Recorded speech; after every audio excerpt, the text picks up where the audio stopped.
Prophetic Brotherhood, a Dvar Torah for Parashat Vayera. I've dealt with this topic in the past. Well, not exactly this topic, but one very close to it. A year ago, I tried to understand what makes Moshe an Elohim in the verse, "Behold, I have made you Elohim to Pharaoh."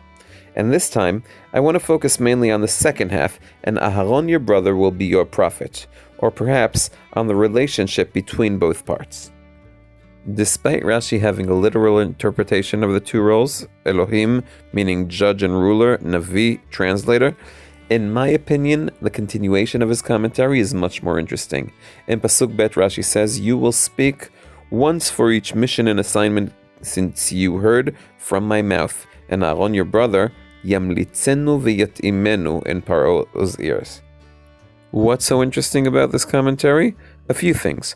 First, the words of an Elohim are heard once.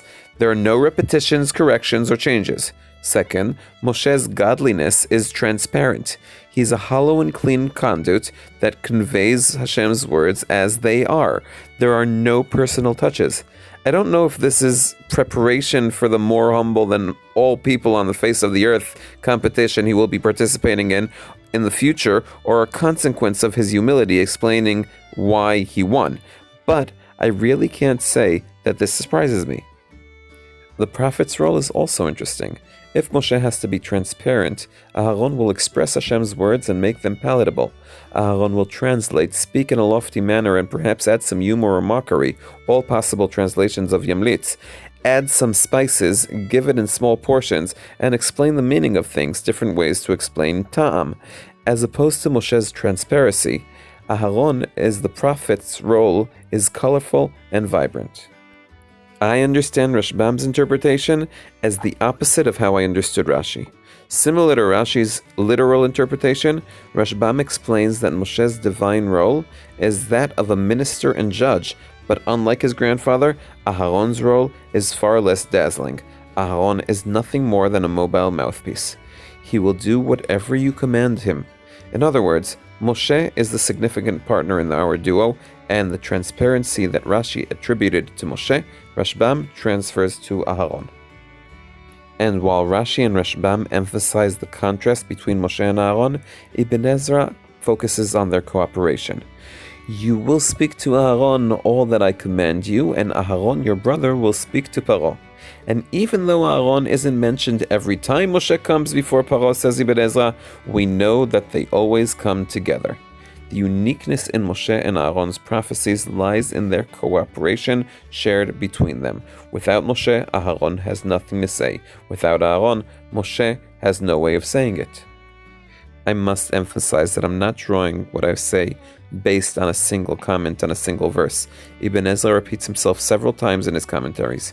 I believe this leads to several interesting notes, such as, for example, when Ibn Ezra needs to say why this doesn't lessen Moshe's status, and that apparently, after Aaron's death, his son Elazar had to replace him.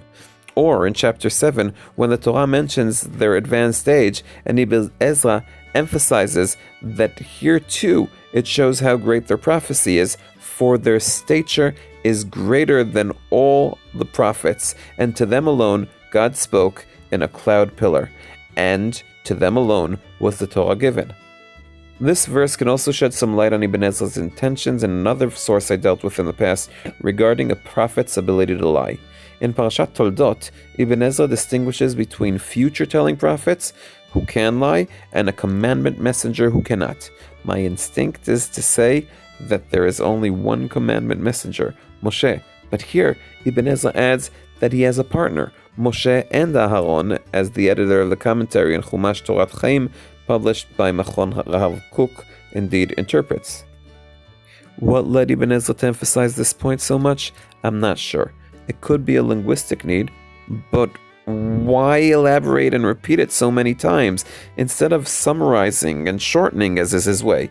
Perhaps Ibn Ezra sees this as his role during his exile from enlightened Spain to the backward lands of Ashkenaz that lacked the learning of linguistic exegesis.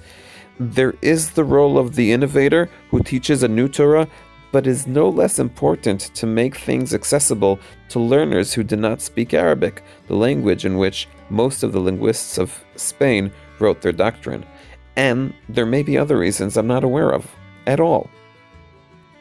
But it doesn't really matter. As far as I'm concerned, every point I'm not sure of is just an opportunity to keep learning. Dovi Holtz, one who loves learning and Tanakh. In loving memory of my beloved and courageous student, Amichai Shimon Hashem Yikom Damo, Ben Batya Nishai Rubin.